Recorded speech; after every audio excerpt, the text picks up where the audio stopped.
Assalamualaikum warahmatullahi wabarakatuh. Salam sejahtera bagi kita semuanya. Om Swastiastu, Namo Buddhaya, salam kebajikan. Bapak, Ibu, dan saudara-saudara yang saya hormati, saya ingin menyampaikan satu kabar baik, bahwa hari ini pemerintah sudah menerima 1,2 juta dosis vaksin COVID-19. Pertimbangan ilmiah, hasil uji klinis, ini akan menentukan kapan vaksinasi bisa dimulai. Kedua, sistem distribusi vaksin ke daerah. Ini adalah hal yang sangat penting. Dan juga peralatan pendukung, SDM, serta tata kelola vaksinasi. Meski vaksin sudah ada, kita tetap harus disiplin menjalankan protokol kesehatan, tetap disiplin 3M, memakai masker, menjaga jarak, mencuci tangan, selalu harus terus kita lakukan. Semoga Tuhan Yang Maha Esa memberkahi kita semua untuk bisa melewati ujian wabah ini. Terima kasih. Wassalamualaikum warahmatullahi wabarakatuh.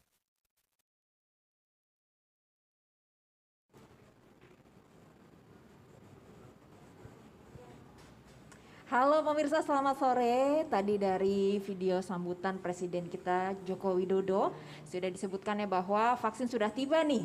Artinya harapan baru bagi kita semua, tapi prosesnya ini masih panjang ya. Nah pemirsa sendiri gimana kabarnya hari ini? Semoga tetap sehat dan juga selalu semangat ya dalam beraktivitas, serta selalu disiplin menerapkan protokol kesehatan kapanpun, dimanapun. Jangan lupa untuk mengurangi kegiatan yang berpotensi menimbulkan kerumunan. Senang sekali saya Egit Hapsari bisa menemani Anda dalam dialog dengan tema Hidup Bersama COVID-19 yang disiarkan secara langsung dari Media Center Satuan Tugas Penanganan COVID-19 Graha BNPB Jakarta. Pemirsa, hingga pandemi dinyatakan telah berakhir, kita harus bisa hidup berdampingan dengan COVID-19. Bahkan Badan Kesehatan Dunia atau WHO menyatakan bahwa COVID-19 ini tidak bisa hilang dalam waktu singkat dan menjadi masalah di seluruh dunia. Karena itu kita harus memiliki komitmen kuat, hidup dalam tatanan yang baru dan menyesuaikan diri hidup dalam pandemi. Lantas bagaimana dan apa saja budaya baru yang perlu kita terapkan dengan baik dalam hidup di tengah pandemi? Telah hadir di studio siang hari ini dua narasumber. Narasumber pertama Dr. Kusmedi Priharto SPOTMKes, Kepala Subbidang Tracing Satuan Tugas Penanganan COVID-19. Selamat siang Dr. Kus. Selamat siang, Assalamualaikum warahmatullahi wabarakatuh. Waalaikumsalam warahmatullahi wabarakatuh. Gimana kabarnya Dr. Kus? Alhamdulillah sehat. Moga-moga kita tetap sehat terus dan semakin optimis. Amin, amin. Terima kasih sudah menyempatkan diri untuk hadir ya dokter. Amin. Dan narasumber kedua kita pemirsa yaitu Kepala Bidang Pengembangan Profesi Perhimpunan Ahli Epidemiologi Indonesia, Dr. Mas Dalina Pane MS Hihan. Terima kasih Ibu sudah hadir. Gimana kabarnya? Alhamdulillah baik, Git. Alhamdulillah baik ya. Terima kasih juga sudah menyempatkan hadir di sini.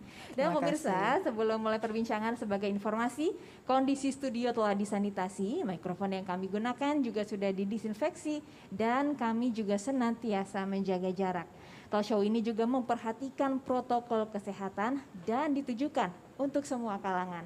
Tapi sebelum kita mulai diskusi, kita gunakan hand sanitizer terlebih dahulu. Silakan Dr. Kus dan juga Bu Masda.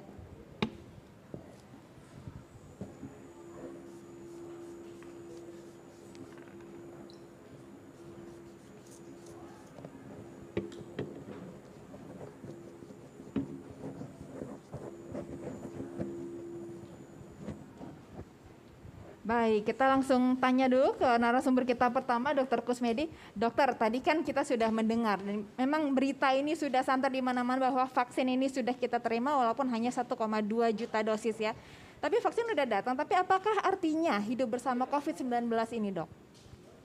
Iya, tadi sudah disampaikan oleh Mbak Egit juga bahwa WHO juga menyatakan bahwa virus ini tidak akan hilang dalam waktu yang dekat. Jadi tentunya dia masih akan ada di sekitar kita dan kita harus tahu bahwa virus ini mudah melakukan mutasi sehingga virulen yang lain akan bisa timbul sesudah kondisi-kondisi tertentu yang membuat bentuk virus yang lainnya.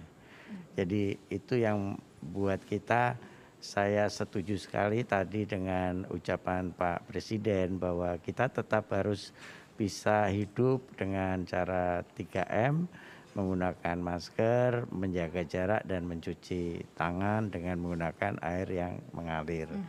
Jadi dan juga tentunya kepada masyarakat tetap harus tahu sebenarnya virus itu kan setelah terpegang kita atau menempel pada wajah kita, dia akan masuk lewat mata, lewat lubang hidung, lewat mulut. Sehingga dia menempel ke sana, masuk ke dalam tubuh kita melalui pernafasan, masuk ke dalam paru-paru, seperti itu. Jadi semua aktivitas yang terjadi akibat daripada menempelnya virus pada tangan kita kemudian masuk ke dalam muka kita, itu yang harus kita cegah. Jadi jangan mentang-mentang vaksin sudah tiba di Indonesia terus jadi abai dengan protokol kesehatan. Wah, jangan ya, Dok ya. Jadi justru sekarang kita harus siap. Bagaimana sih caranya kita hidup berdampingan dengan COVID itu sendiri. Oke, baik. Saya ke narasumber kedua, Dr. Mas Dalina. Bu Masda, ini kan ada pernyataan nih Bu, bahwa meskipun ada vaksin tapi virus ini akan masih tetap ada. Tadi juga sudah disampaikan oleh Dr. Kus. Tapi mungkin bisa dijelaskan lebih lengkap lagi nggak Bu? Ini seperti apa maksudnya? Iya, baik. Jadi Mbak Igit, pemirsa sekalian, vaksin itu merupakan salah satu upaya pemerintah untuk memberikan perlindungan. Jadi upaya memberikan perlindungan kepada mereka yang divaksin ketika mereka terinfeksi ataupun untuk mencegah agar tidak kalau terinfeksi itu tidak menjadi parah. Tetapi tentu yang kita inginkan adalah bagaimana kita mencegah dari sisi lain. Jadi Dr. Kus tadi sudah mengatakan bahwa 3M protokol kesehatan kita itu tetap harus kita lakukan. Karena itu secara evidence sudah diakui mampu mencegah dengan lebih mudah, walaupun terkadang sulit bagi kita untuk melakukan itu. Jadi seperti menggunakan masker, kemudian menjaga jarak, lalu mencuci tangan itu memang harus terus dorong masyarakat kita untuk patuh terhadap kegiatan tersebut. Jadi vaksin adalah salah satu cara untuk mencegah, tetapi bukan berarti dengan adanya vaksin lalu kita melupakan protokol kesehatan kita yang sudah kita lakukan selama hampir 10 bulan ini. Betul, betul. Itu yang perlu dicatat ya Bu Masda ya. Nah Bu Masda, ini kan kita kembali menghadapi tantangan nih Bu, bahwa dengan terus meningkatnya jumlah terkonfirmasi positif yang seolah-olah tuh puncaknya ini belum kelihatan gitu sampai sekarang ya Bu. Sebetulnya apa yang terjadi sih Bu sehingga angka positif ini masih terus meningkat? Terus petanya ini bagaimana? Ya.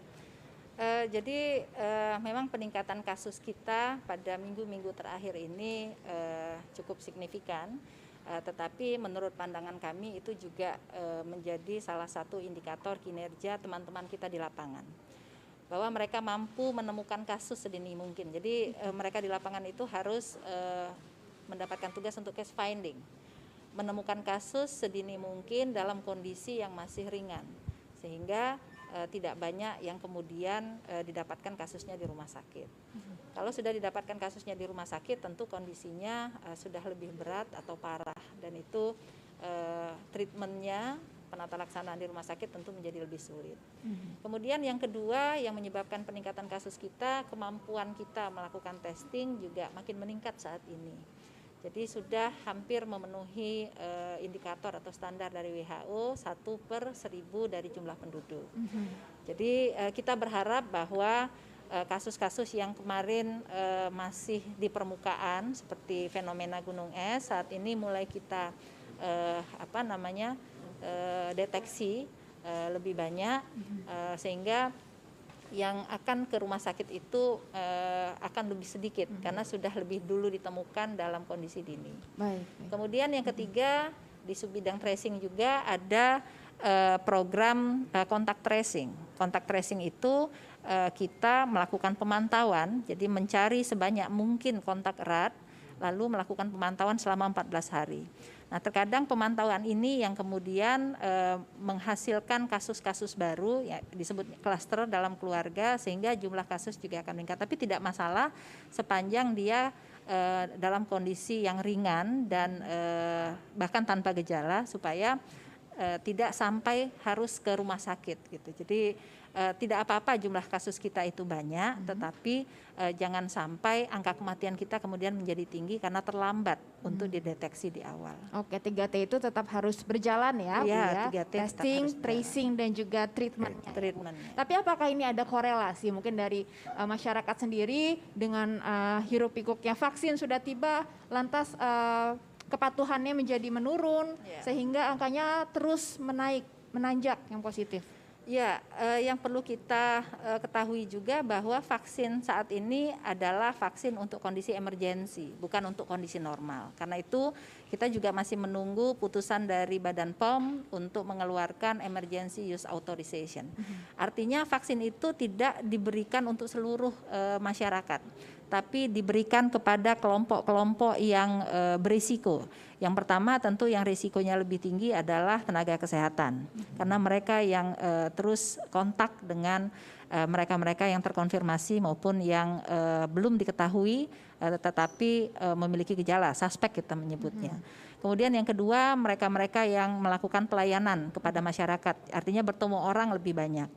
Lalu yang ketiga juga dilakukan kepada mereka yang memiliki mobilitas yang tinggi. Jadi ini bukan untuk seluruh rakyat, sehingga karena ini kondisinya emergensi ya. Iya, Jadi prioritas pemerintah tentu kepada mereka-mereka yang memiliki risiko untuk melindungi. Jadi melindungi diri para petugas-petugas kita. Oke.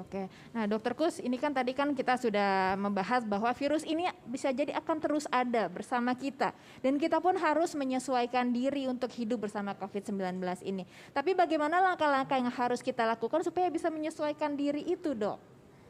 Iya, tadi sudah saya kasih tahu bahwa kuman itu kan bisa terhirup sesudah ada droplet atau kena tangan kita masuk melalui mata, hidung, mulut. Sehingga kondisi-kondisi itu kita harus bisa cegah.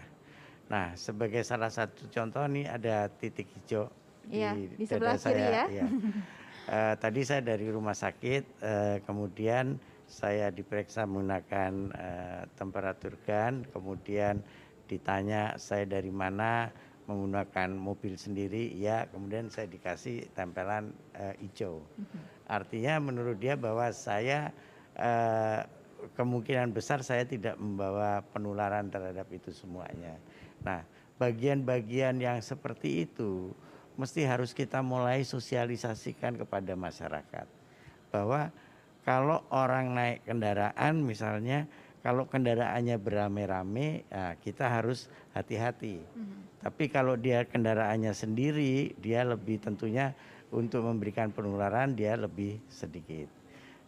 Selain itu juga misalnya seperti saya datang ke rumah sakit untuk men-check up diri saya, kemudian check up, saya harus pulang. Begitu saya pulang, ya saya jangan langsung bergaul atau kumpul dengan keluarga. Saya harus melepas sepatu saya di luar, kemudian saya harus melepas baju, kemudian saya masuk ke kamar mandi, saya langsung mandi, bajunya dicuci menggunakan sabun, kemudian setelah saya mandi, saya menggunakan sabun dengan bersih, semua ganti baju baru saya berkumpul dengan keluarga. Nah, kalau kebiasaan-kebiasaan baru ini tersosialisasi dengan benar, maka kita akan aman dari hal tersebut. Dalam jangka panjang pun gitu ya, Dok? Dalam jangka panjang pun itu akan aman seperti itu. Kemudian juga misalnya contoh, kita mau membeli sesuatu entah itu di pasar, entah itu di toko apa, kita mencoba menggunakan uang elektronik untuk semua lebih aman. Nah, itu juga bagian daripada bagaimana kita menghadapi hidup bersama COVID tadi. Masih ada lagi masalah-masalah yang lain, misalnya contoh, ini pemerintah akan mulai membuka pelajaran tatap muka dengan anak. Nah, kita harus menyiapkan kepada mereka-mereka para guru yang sekarang sedang belajar dengan daring, itu memberikan contoh kepada anak-anak. Sebelum mereka belajar pagi, diputarkan film bagaimana hidup bersama COVID. Sehingga anak-anak itu tahu. Nah, kemudian mereka juga harus mempersiapkan apakah kira-kira mereka akan bisa mengontrol anak-anak itu. Mungkin di sekolah mereka bisa mengontrol. Tapi begitu mereka pulang dari sekolah, apakah dia pulang langsung ke rumah? Apa yang harus digunakan untuk mereka melakukan kontrol itu? Kalau itu dia bisa ciptakan, nggak ada masalah. Semuanya jadi aman seperti itu. Tetapi kalau kita sendiri hanya asal bicara, tidak menciptakan semua untuk kita bisa laksanakan di lapangan, ya sama saja seperti yang sekarang. Jadi ini harusnya menjadi habit atau kebiasaan yang mendarah daging gitu ya dok ya. Gitu. Nah tapi misalkan kita gitu, mungkin dokter Kus atau Bu Masda ini yang mobilitasnya sangat tinggi, ini gimana? Langkah preventif apa yang harus dilakukan gitu supaya kita tidak tertular dan juga menulari orang lain? Ya, yang paling jelas pertama begini, saya duduk di sebelahnya Mbak Egit. Saya berpikir bahwa jangan-jangan Mbak Egit itu positif. Berarti saya harus menjaga jarak. Saya harus menjaga jarak lebih dari 1 meter dari Mbak Egit. Kalau saya terpaksa harus bicara, ya saya pakai masker. Saya nggak mau begitu Mbak Egit lepas masker, saya pergi dari situ. Karena saya menjaga jarak sendiri daripada saya tertular, lebih baik saya pergi dari situ atau tidak berbicara dengan kondisi yang semacam itu. Jadi kita harus memposisikan kita dan semua orang ini OTG ya. Nah, itu dia yang paling penting sekali. Dan juga sama seperti di dalam satu ruangan. Restoran misalnya, katakan seperti itu. Mau tidak mau orang pasti membuka masker. Iya, kalau mau makan kan karena tentunya. kita mau makan. Tapi kalau kita sadar bahwa begitu saya membuka masker, maka saya tidak bicara. Supaya tidak droplet keluar ludah nanti menularin orang. Tidak ketawa-ketawa. Pada waktu kita mau ketawa, ya kita pakai masker dulu, seperti itu. Kita nggak dekat-dekat, kita nggak usah cium-ciuman, kita nggak usah bersalaman, karena semua kemungkinan besar akan terkena. Sama seperti kita tadi, ketika sedang mau memulai, ruangan ini didisinfektan semua, kursi disemprot, saya disuruh membersihkan diri saya sendiri untuk itu. Nah, itulah sebagai kebiasaan-kebiasaan bagaimana kita hidup bersama. Oke, semoga ini habitnya jangka panjang ya. Nah, Bu Masda, ini kan di era yang serba canggih ini kita tentunya menerima banyak sekali arus informasi, tapi sayangnya informasi itu nggak semuanya akurat ya Bu ya. Tapi gimana sih kita mungkin sebagai masyarakat gitu bisa memfilter mana informasi yang bisa dipercaya dan kurang akurat atau bahkan hoax? Iya. Jadi sebagai negara demokrasi tentu kita tidak bisa menahan arus informasi yang mengalir ke masyarakat. Beda dengan negara-negara sosialis atau komunis yang sumber informasinya hanya satu dari pemerintah, begitu ya. Tetapi saat ini kalau saya lihat tidak seperti waktu di awal-awal. Waktu di awal itu informasi berseliweran ya, sampai masyarakat sendiri, bahkan kita juga bingung ini mana yang benar, mana yang tidak. Maka pemerintah sendiri sebenarnya kalau untuk informasi sudah membuat berbagai kanal untuk memberikan informasi pada masyarakat. Satgas juga saya yakin seperti sudah yang kita lakukan sudah membuat itu. Tetapi kepada masyarakat sendiri kita menyarankan untuk tetap mencari informasi dari media-media terpercaya. Karena media-media yang terpercaya itu tentu para wartawannya, para pencari beritanya memiliki kaidah-kaidah sesuai dengan bagaimana etika jurnalistik yang benar. Jadi mencari informasi itu tidak kemudian diterima begitu saja. Jadi ada mekanisme untuk recheck. Benar nggak sih kalau dapat satu informasi, kemudian mencari informasi pembanding. Apakah yang saya baca ini benar? Kemudian jangan cepat menggunakan jempol untuk sharing begitu ya. Jadi itu juga harus difikirkan dengan baik supaya berita-berita yang tidak begitu benar itu tidak tersebar dengan cepat. Saya kira begitu, Mbak. Tapi apakah dari Bu Masa sendiri melihat mungkin ada information gap gitu mungkin yang diterima oleh masyarakat, mungkin ada yang tidak masyarakat ketahui sehingga ini tuh seolah-olah belum terlihat gitu puncak dari gelombang satunya? Iya, kalau puncak dari gelombang satu itu kan bicara tentang jumlah kasus yang kita temukan, begitu ya. Apakah itu kemudian berkorelasi dengan informasi yang diterima oleh masyarakat, itu kita belum analisis sampai sedalam itu. Tetapi setidaknya masyarakat itu sudah terpapar cukup lama dan cukup banyak. Dan masyarakat sendiri juga sudah tahu sebenarnya apa yang harus dilakukan. Hanya saja saat ini kita mencoba untuk semua kita melakukan tindakan persuasi kepada masyarakat kita. Mendidik masyarakat juga merupakan salah satu fungsi pemerintah, juga fungsi teman-teman yang ada di satuan tugas. Mendidik mereka tentu dengan tindakan-tindakan yang persuasif. Juga memberikan akses kepada mereka agar bisa mendapatkan sesuatu yang diatur oleh regulasi, misalnya masker, harus pakai masker. Pakai masker itu kan kalau masker yang sesuai standar itu tidak mudah dan tidak murah begitu ya. Karena itu pemerintah juga sebaiknya memberikan akses yang luas untuk masyarakat bisa memperoleh masker itu dengan harga yang murah dan mudah didapat. Karena satu hari kita butuh masker tidak hanya satu ya. Apalagi yang mobilitasnya tinggi Apalagi mobilitasnya tinggi. Jadi per 4 jam kita harus ganti masker begitu ya. Kalau masker bedah itu kalau di satu hari kita harus beli 3-4 kali itu lumayan bagi masyarakat yang terutama yang menengah bawah. Jadi saya kira akses untuk mereka juga harus diperhatikan oleh pemerintah. Akses yang penting ya. Nah Bu, ini kan semua orang ini nggak pandang bulu ya, berpotensi untuk terpapar virus COVID-19 ini. Tapi apa pada akhirnya nanti Indian gitu, kita semua umat manusia di dunia ini akan terinfeksi juga? Ya, kalau menurut konsep herd immunity itu imunitas atau kekebalan kawanan ya, satu grup gitu ya. Artinya kalau dalam satu rumah ada satu yang terkena, kemudian dia menginfeksi yang lain, sepanjang kondisinya tidak berat, sebenarnya ada antibodi yang dibentuk begitu ya. Pernah ada waktu di awal-awal suatu prediksi, berapa sih jumlah kasus yang harus ada sehingga Indonesia ini menjadi herd immunity. Jadi itu imunitas alamiah yang diproduksi sendiri oleh tubuh kita. Kalau vaksin kan imunitas yang pasif yang kita masukkan ke dalam tubuh kita. Itu cukup mengerikan juga angkanya sampai 80 juta. 80 juta ya, yang harus terinfeksi? Iya, jadi 80 juta terinfeksi baru kemudian kita se-Indonesia bisa herd immunity.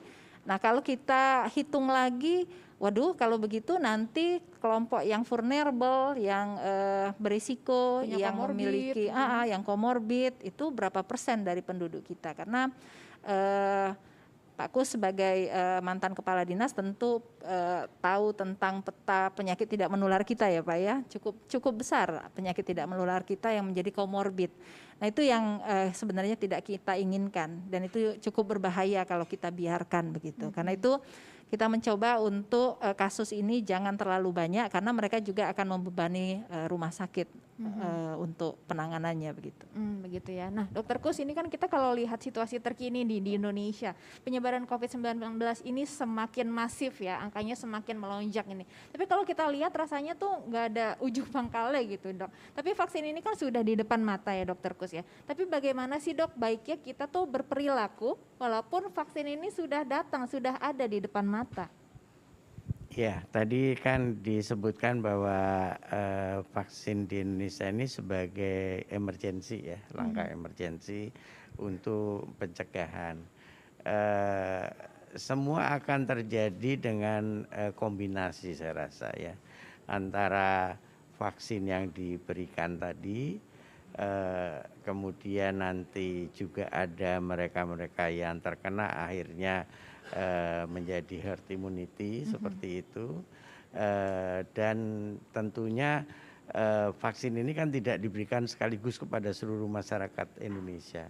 Artinya masih ada orang-orang yang tetap harus bisa menjaga diri untuk tidak tertular kuman itu sendiri. Nah, tadi sudah disampaikan bahwa vaksinasi ini adalah upaya untuk mencegah kecepatan penularan daripada penyakit ini ke seluruh masyarakat Indonesia.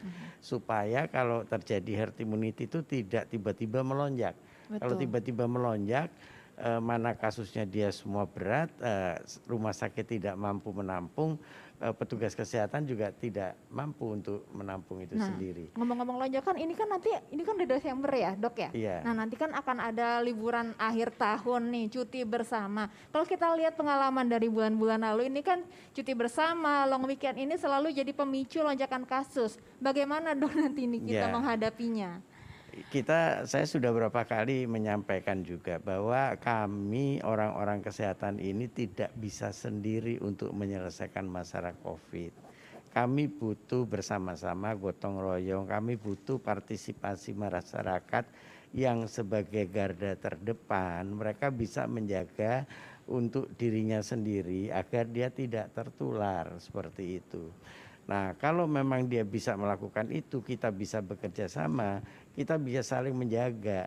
Bagaimana caranya? Kalau kita lihat beberapa daerah itu peningkatannya cukup masif, tetapi mereka tidak